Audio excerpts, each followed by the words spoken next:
Alright, The Boys finale is finally here. Time to talk full spoilers. Unlike my reviews for each and every single episode, this is a full spoiler review for the entire season. Without any further ado, let's talk about The Boys.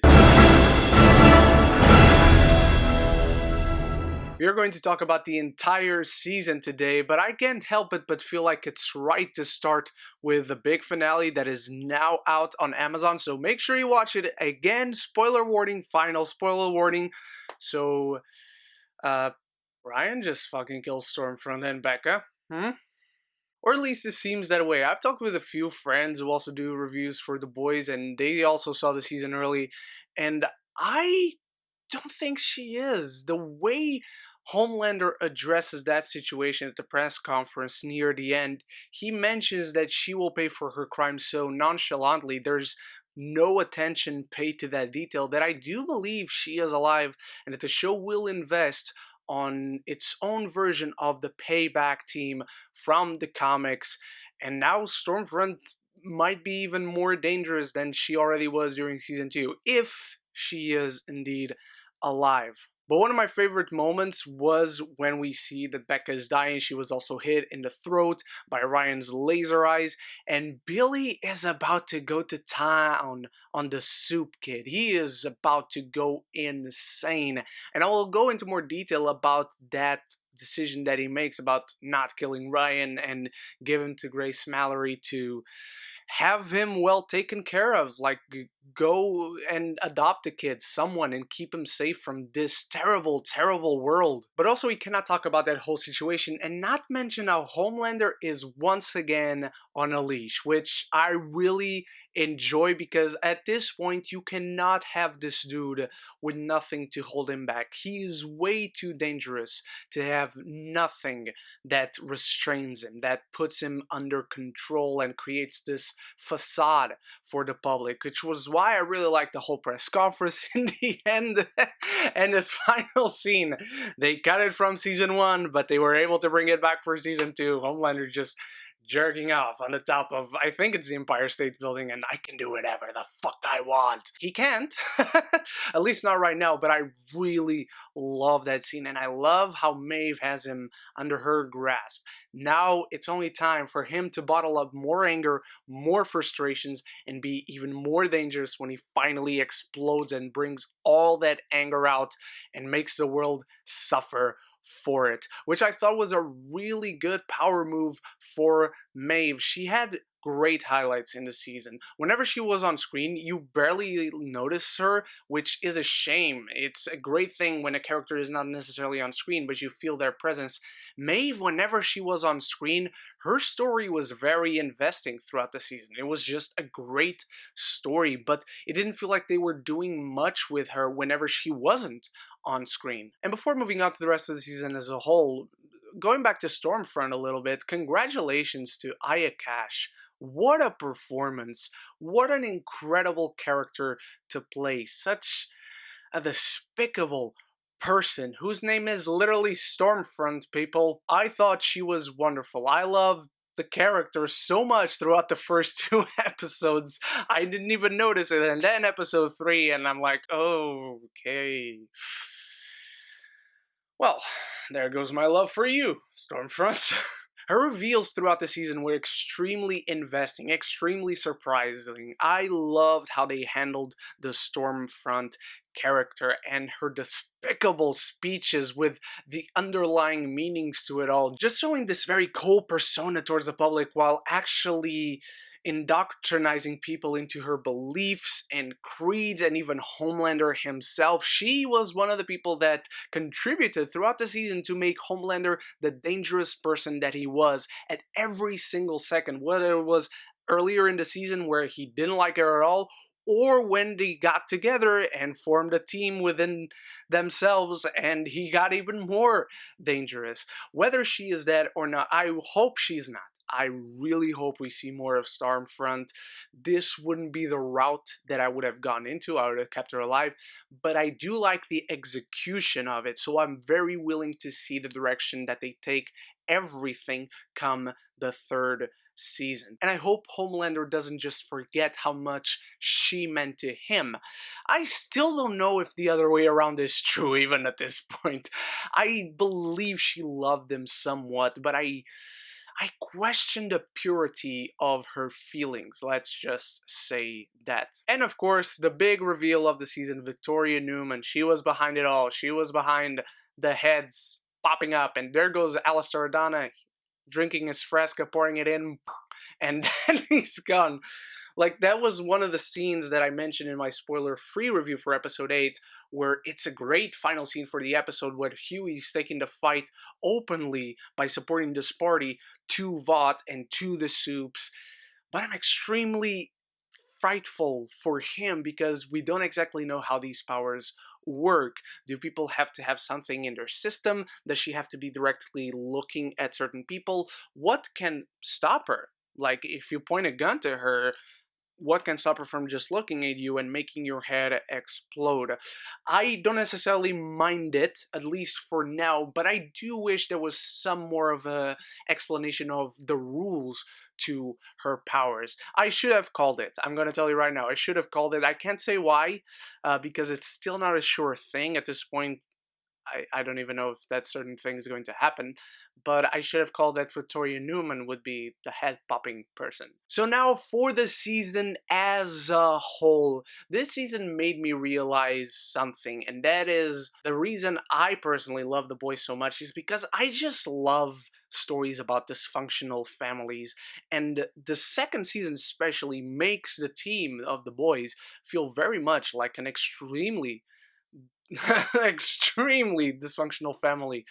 Billy Butcher, the drunk dad, Mother's Milk, the responsible, well, mother, or even also father, two fathers, there's nothing wrong with that. Frenchie as the lovable brother that wants to see all the family together, and Kimiko, the silent type that only Frenchie can handle, and Huey's just, he's the Benjamin of the group. He's the kid. He's the kid in all of this. He's way over his head. He can't see anything coming at him, and he's just overwhelmed at all times. Huey still keeps his charm throughout the season, even though he's one of my biggest issues, and I'll get to that in a bit.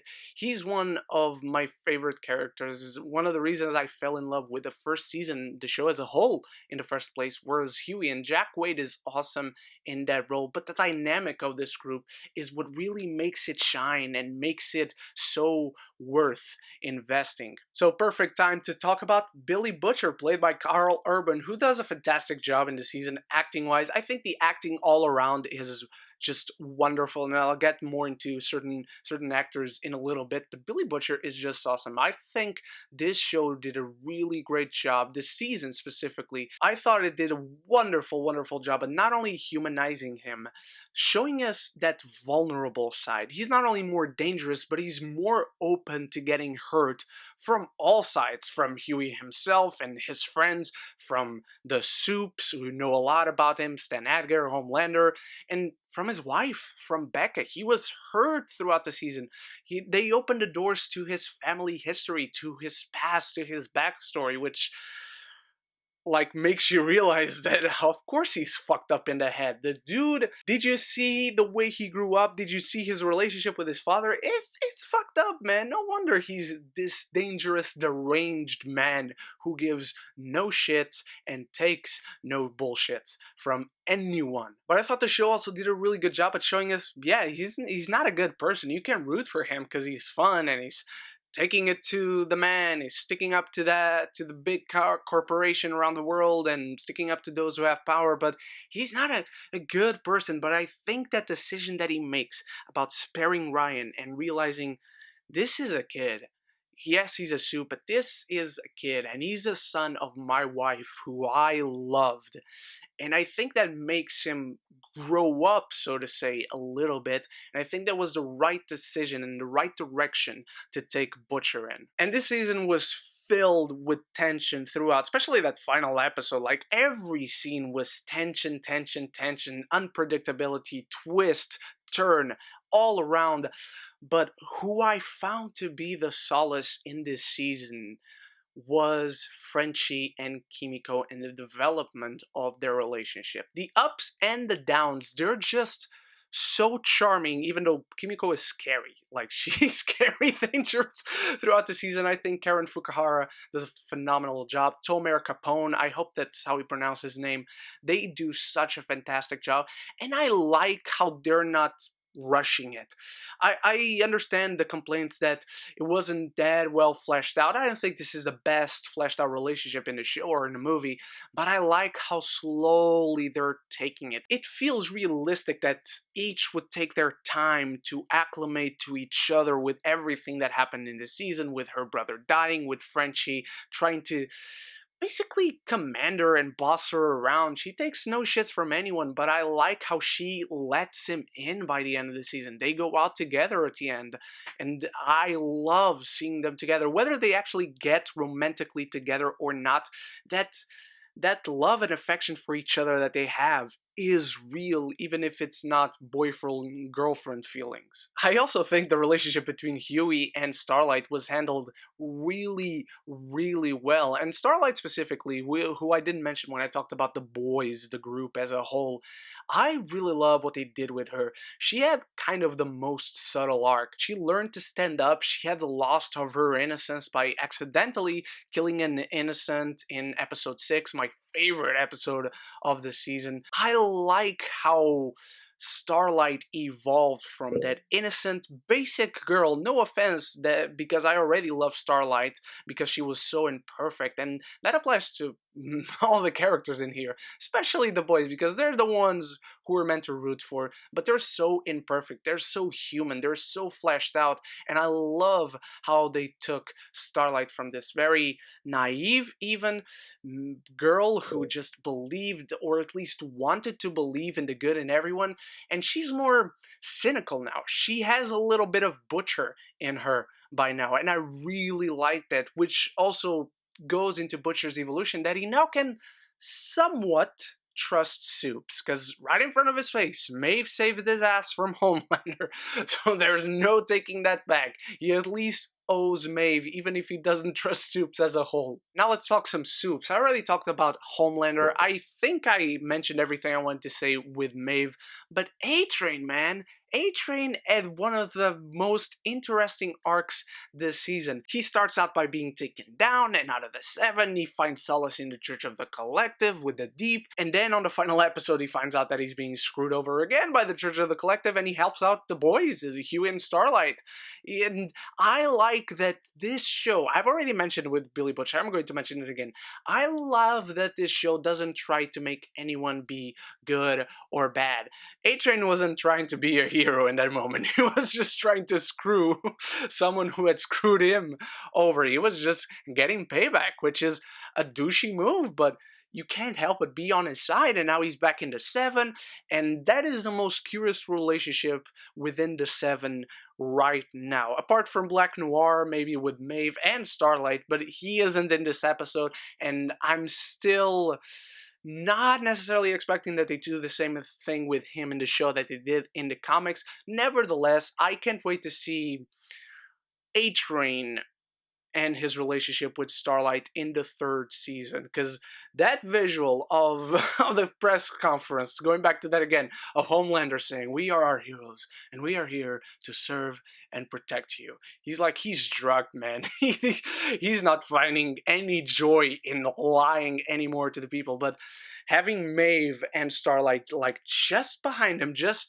symbolically and visually leaning over his shoulder, is one of the best moments in this season. But A-Train also provides some intriguing relationship dynamics for the 3rd season. And I almost forgot, but let's talk about that meeting between Stan Edgar and Billy Butcher in the finale. Billy Butcher is scared of no one, and I'm glad that Giancarlo Esposito's Stan Edgar was never put in danger in this season. I hope we see much more of this dude throughout the hopeful many seasons to come in The Boys, because I think he's awesome. I love this actor so much. He's in The Mandalorian, he's in this, he'll probably die in The Mandalorian season 2, so he'll have more time for this, and I just love the power dynamics in that dinner table scene. I thought it was just awesome. None of them was budging. They were all so confident in the power they held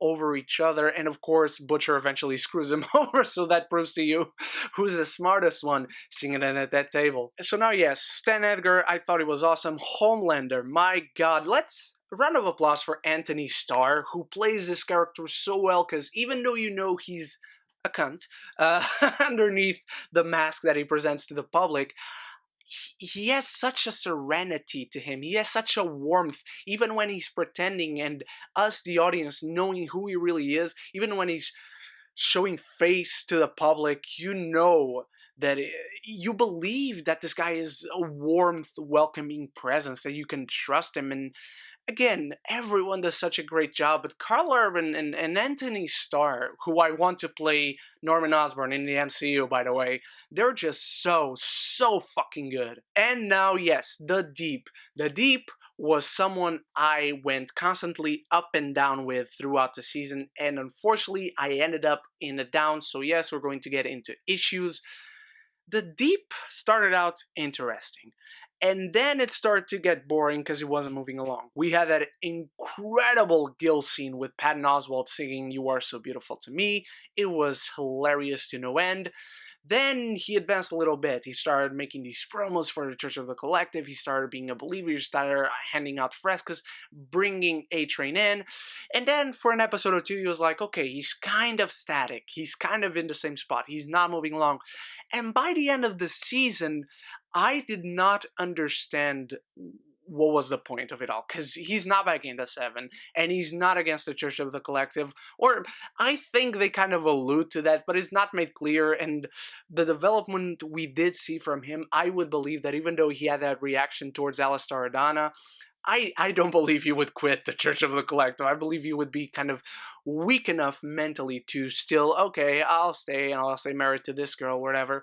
Or maybe I think he could join the show's version of Payback with Stormfront, maybe with Black Noir and Soldier Boy. Soldier Boy, I'm sure, will be in the show's version of Payback, but maybe he'll be joined by Stormfront if she isn't dead, and maybe the Deep if he gives up on the Church of the Collective and he still says, screw you, the 7 and Vought. So at the end of the day, I just thought that they made absolutely nothing with him come the end of the day. He went in these several directions, but he really had no destination, it felt like. My other issue in terms of character is someone, again, that I mentioned that I love, and I do love the performer, I do love the character, but Huey, man, he had small highlights. You can count on one hand, I can at least, the highlights that Huey had throughout the season. But for the most part, he's a very inactive character. In all of 8 episodes, he has like 3 episodes where he at least does something. He proactively advances the story overall, he advances his relationship with someone else, and he does something himself. He's proactive. But for the most part, he just has stuff happening to him and around him or to someone that he knows. And he's either sad or happy about it, depending on his relationship with that person. And I just didn't like the treatment of Huey throughout this season. I thought it started very well with his relationship with Butcher being damaged, and there's kind of this friction between them, and then he stands up to Butcher on episode 4, which is also a great episode in the season, one of my favorites as well. And then he stops again on episode 6. I like the little that he did because I understood his position in that context, and then he gets injured, and on episode 7, boom, he's awesome. But my god, he does little to nothing actively in this season, which was a huge disappointment. And now that my issues with characters are done, let's talk about the fight scenes. I complained about this in the first season, even though I didn't do a review, but I will. Stay tuned for that. Review for season 1 of The Boys coming up. But the fight sequences in The Boys are not good, visually wise. They just don't seem to have a stunt team behind this. They don't seem to have a stunt coordinator, and I think they should. Like, you have the budget for such things. You have the opportunity, you have the chance, and you have the means to get it for your show. Whenever heroes are fighting with their powers, like launching lasers or electricity to each other, it's fine. You don't need to particularly shoot that well. Just cut from one to the other and just see their powers going out. But when you actually really have fights, and The Boys does have a lot more physical fights, punch, punch, kick, kick, and kind of martial arts based fights. The Boys does have a lot of that, and they just can't seem to shoot it. It's horrible. The editing in the fights is really bad. I'll tell you this, it's a little bit better than it was in season 1, but that is unfortunately not saying much, and to me at least, it still doesn't pass that bar of acceptable, or yes, I can understand what is actually going on, and I just hope they can make it work in the future. My other issue, I already mentioned the rules when it comes to Victoria Newman's hat-popping powers. I want to understand a little bit more. Again, this is an issue that it might not bother me depending on how they handle it in Season 3, but for now, let's put an asterisk on it. It could be an issue that they didn't explain that up until this point. My thoughts on the overall season of The Boys Season 2 is that it starts off with a kick, it slows a little bit down, and from episode 4 onwards, it's all going. It's full throttle, pedal to the metal. This show just didn't stop with its reveals, its twists, its turns, characters. Overall, with exceptions, of course, were amazing, at least as they were going. I kept hoping that Huey would become a big highlight. I kept having hope that the Deep would go into his destination, that it would be awesome. Exceptions, of course, but overall, I love what the show did with its characters, with its world, how it expanded upon it, and I love the doors that it opens to season 3, because again, the best thing about this show is that no character is good, no character is truly evil, and now we have yet another side, Victoria Newman's campaign, that we cannot fully trust because we do not understand her full motivations. Overall, I would say this season does have my favorite episode of the entire show. However, it fails a little bit more when it comes to certain characters than season 1 did. Season 1 was near perfection. Season 2 does have one perfect episode, but overall it just falls slightly shorter in overall quality than season 1 for me. Nevertheless, I'm giving The Boys season 2 an A-. Yeah, an A-. I really, really loved this season. I just don't think it was perfect. And of course, season 1 feels fresher, feels newer, and never seen it before. Now we're accustomed to this world, we notice a few flaws a lot more, and that's natural. But those are my thoughts on The Boys season 2. Let me know all your thoughts on The Boys in the comments. Let's start the conversation. Thank you so much for joining me on the journey throughout The Boys season 2, and check out my early review as well for The Haunting of Bly Manor, which is now up on Netflix, and you can also watch that. And stay tuned for more LFF reviews to come. There's already a playlist on the channel, but stay tuned for more. And so until the next video, stay beautiful, stay geeky, and please do not forget to like, share, and subscribe, because it really helps me and the channel out. But most importantly, above everything else, forever and always, love each other and love the movies.